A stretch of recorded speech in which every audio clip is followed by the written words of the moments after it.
Si tu as l'impression de tourner en rond, de manquer de clarté, de ne pas avancer, que ce soit dans ta business, sur tes médias sociaux comme tu voudrais, et qu'on te dit que c'est probablement parce que tu n'étais pas capable de reconnecter à toi et que cette phrase-là te dérange et te démange parce que tu n'y arrives pas plus de reconnecter à toi, aujourd'hui, je vais te parler des 4 environnements qui t'empêchent de t'entendre et c'est ce qui coupe probablement ta voix.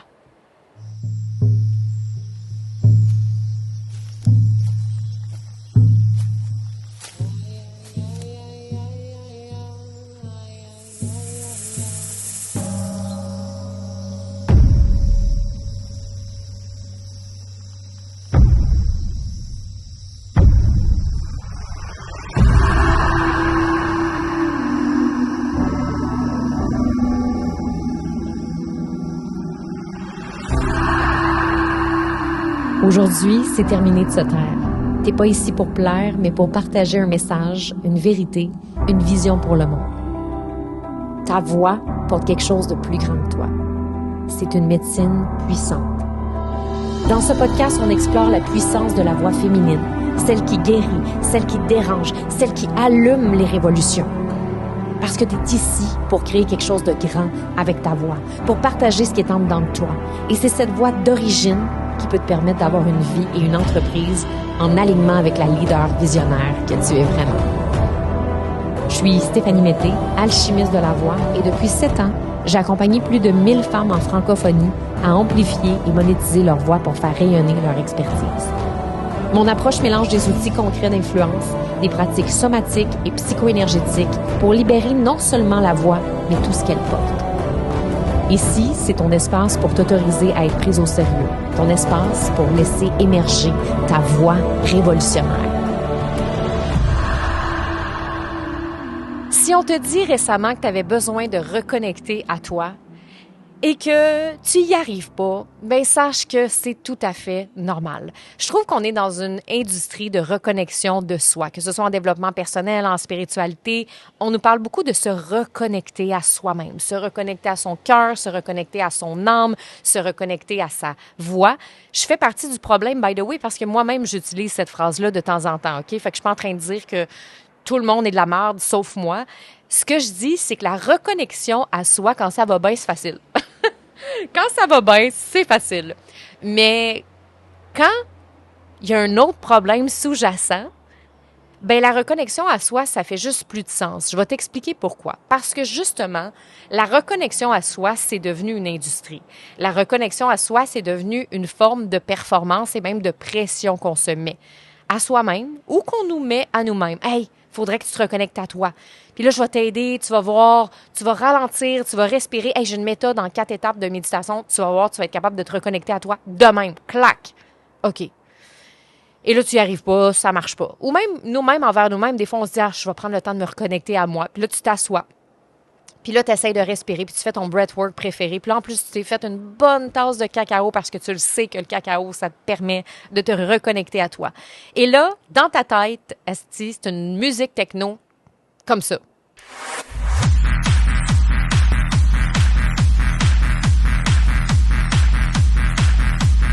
Puis là, tu te dis, aïe, aïe, j'ai bien beau respirer par le nez, par la bouche, j'ai bien beau prendre mon cacao, chanter des mantras, je suis pas capable de me reconnecter à moi. OK? J'y arrive juste pas.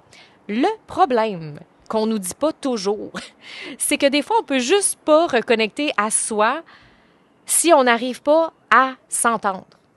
Parce qu'il y a tellement de bruit des fois qu'on ne s'entend plus. On n'entend plus notre voix. Fait que quand il y a un beat techno dans ta tête qui est là, tout. T'as bien beau essayer de respirer, c'est parce que ça le fait pas.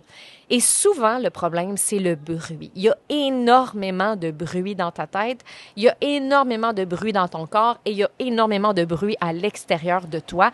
Et tout ça part de l'environnement.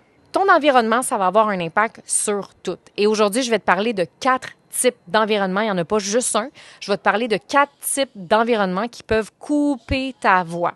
Parce que quand il y a des moments qu'on ne s'entend plus, il y a souvent des problématiques au niveau de notre environnement. Et l'environnement, en PNL, eh bien, ça a un impact sur tout. Quand je veux dire tout, c'est que l'environnement a un impact sur tes comportements.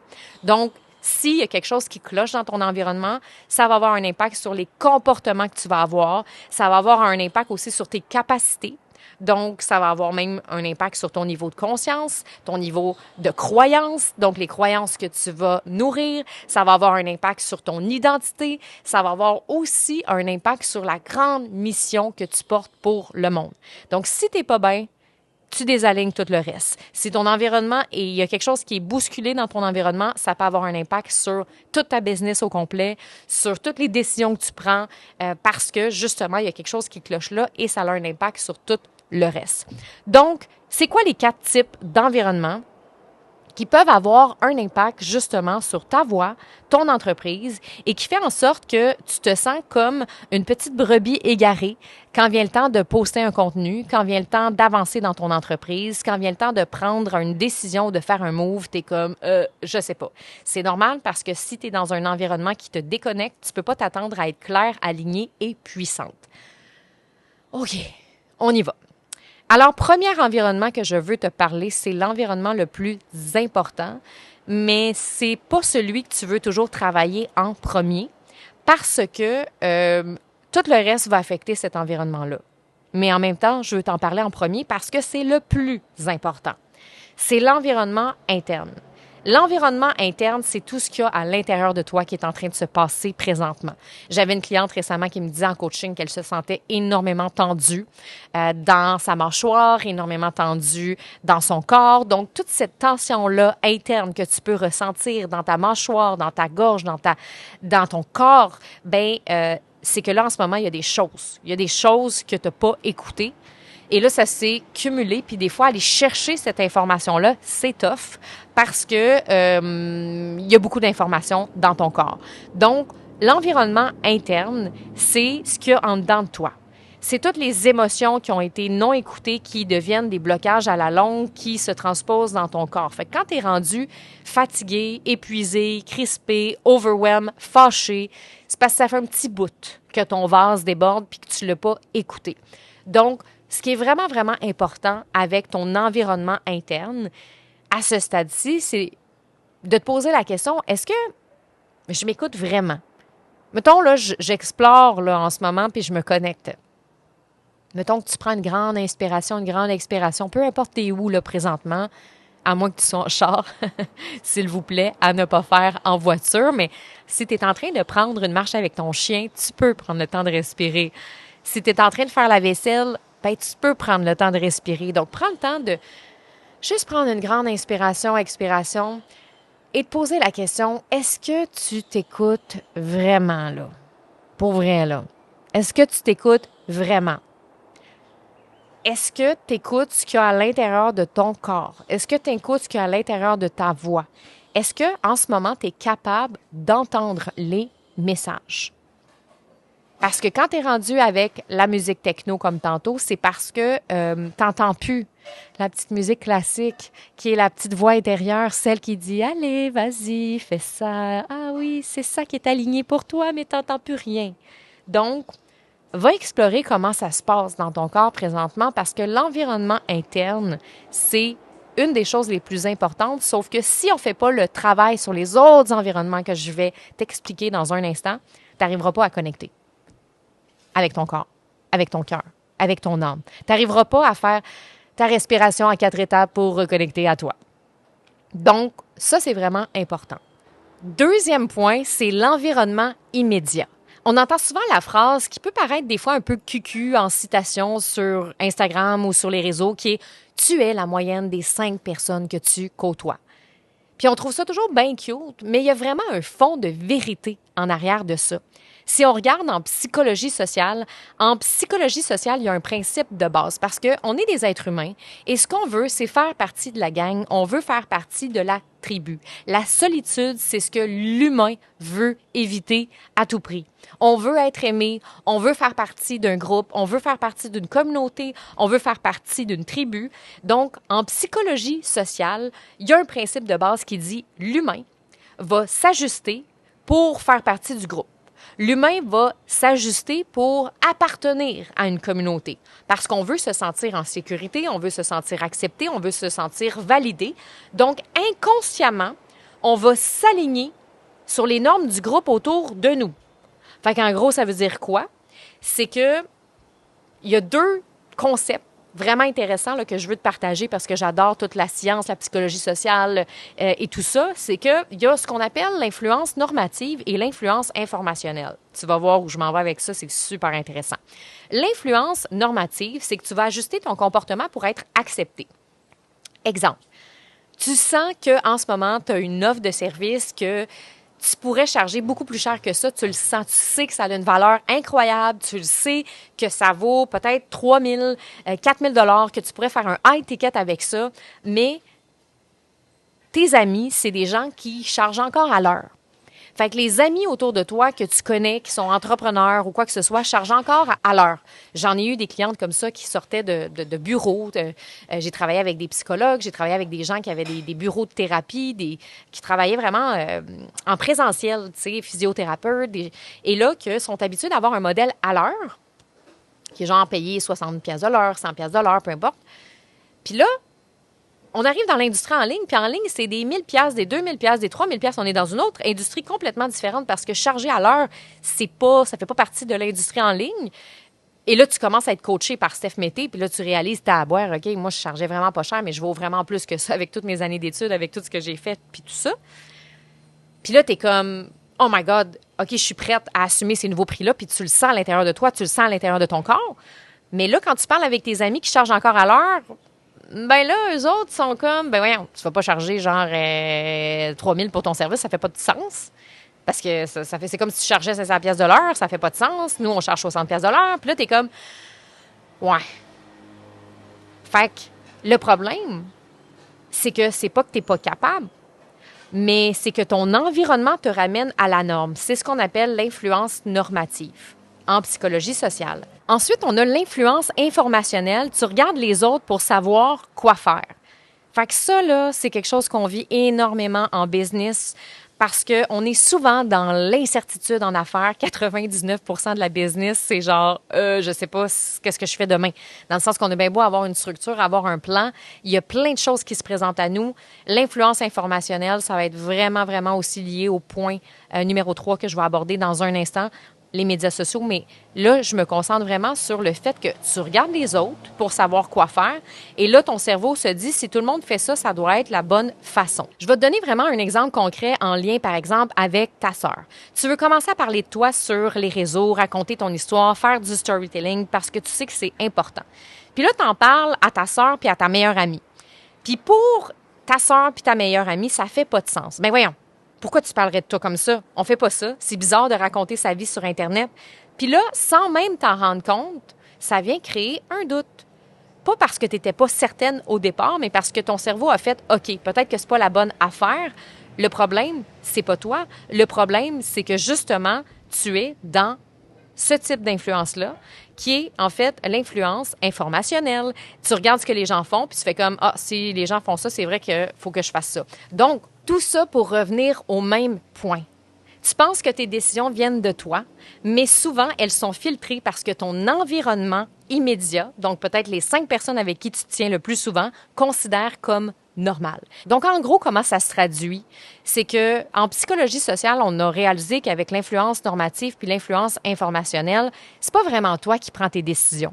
Tu penses que tes décisions viennent de toi, mais souvent, elles sont filtrées parce que ton environnement immédiat considère comme normal. Et c'est là que je trouve que la moyenne des 5 personnes avec qui tu te tiens le plus souvent est intéressante. On n'a pas nécessairement fait des études scientifiques sur les 5 personnes, mais en psychologie sociale, on a quand même remarqué qu'on ajustait notre comportement pour être accepté, puis on regardait ce que les autres autour de nous font. Donc, si les gens autour de toi sont pas des personnes ultra ambitieuses, c'est pas des gens qui visent bâtir une business profitable, prospère, qui va avoir un impact dans le monde, si c'est pas des visionnaires, ben ça se peut qu'à un moment donné, ça finisse par t'affecter. Donc ça, c'est le deuxième type d'environnement. Je voulais prendre le temps vraiment d'aller loin avec ce point-là parce que je trouve et je considère que c'est un des plus importants, l'environnement immédiat.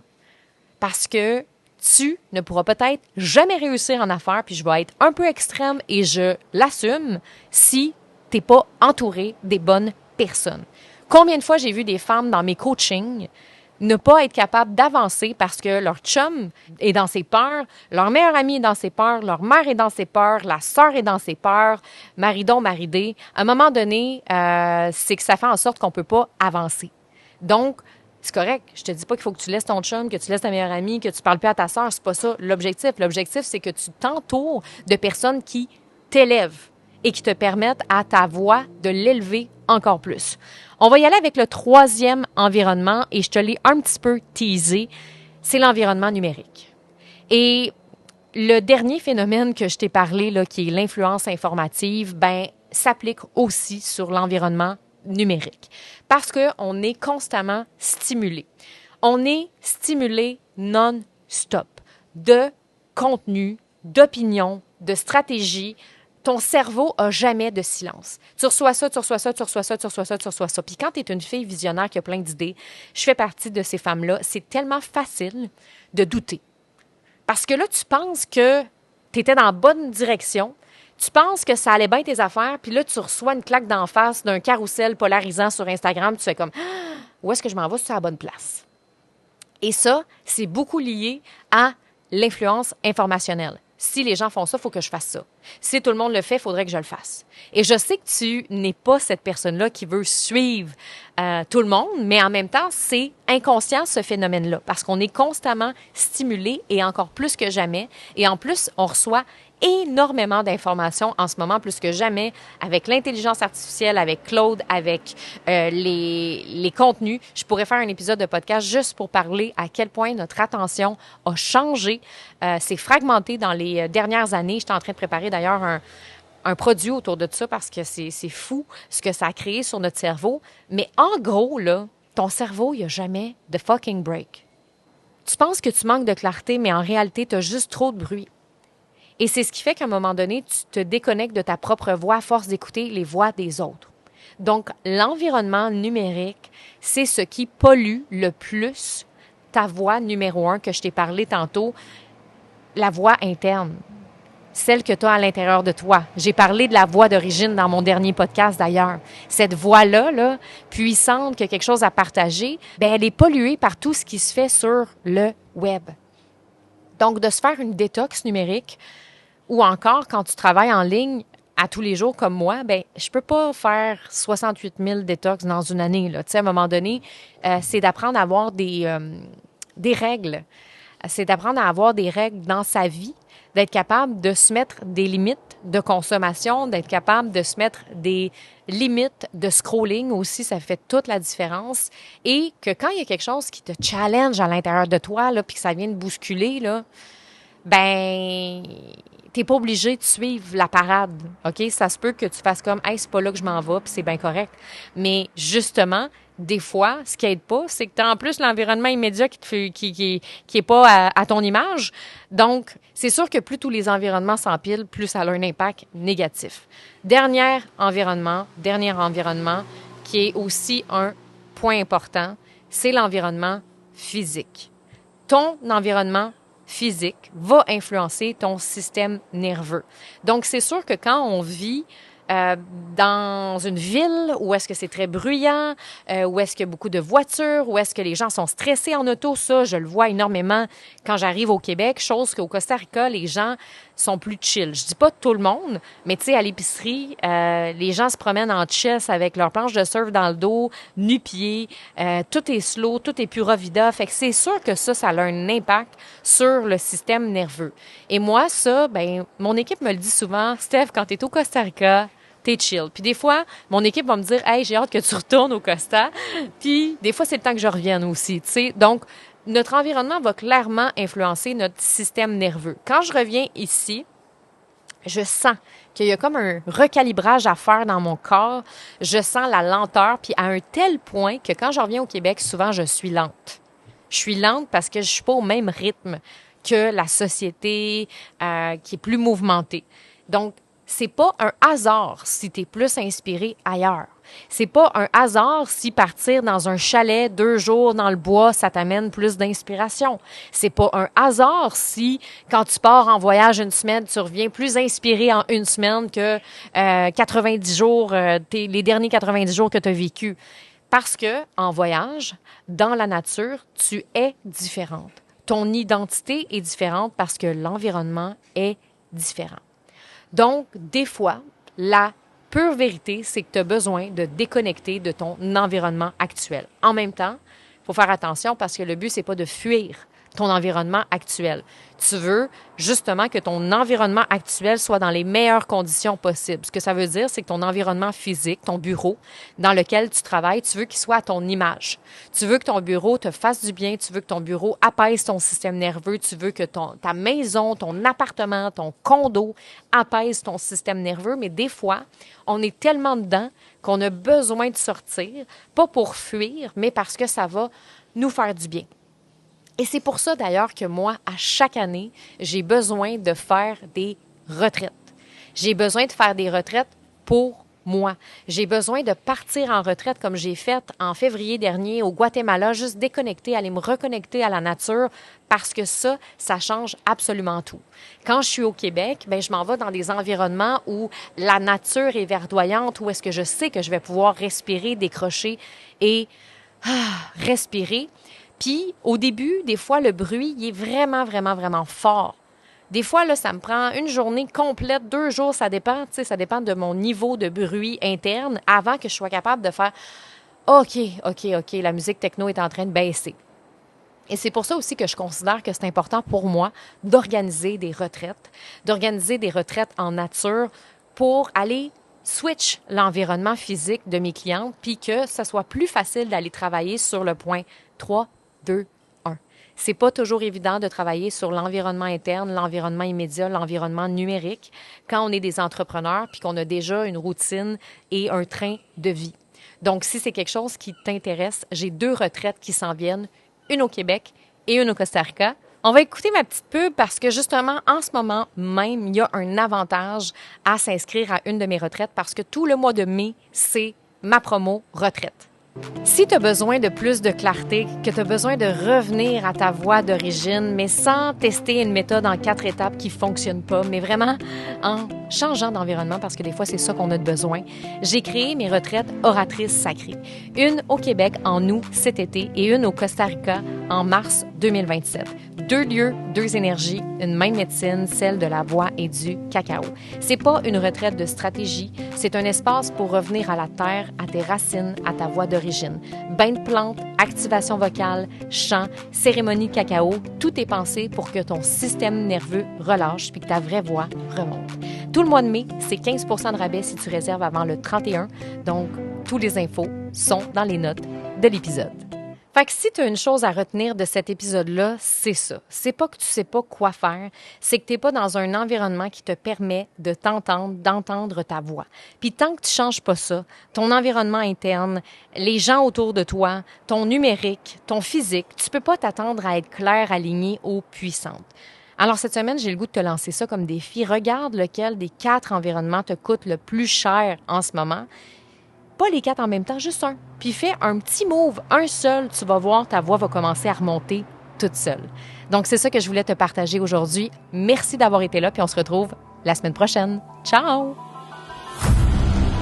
Cet épisode-là a éveillé quelque chose en toi, t'a fait vibrer, viens me le dire. La meilleure façon de le faire, laisse un 5 étoiles sur Apple Podcasts et écris ton témoignage. Mais surtout, partage-le.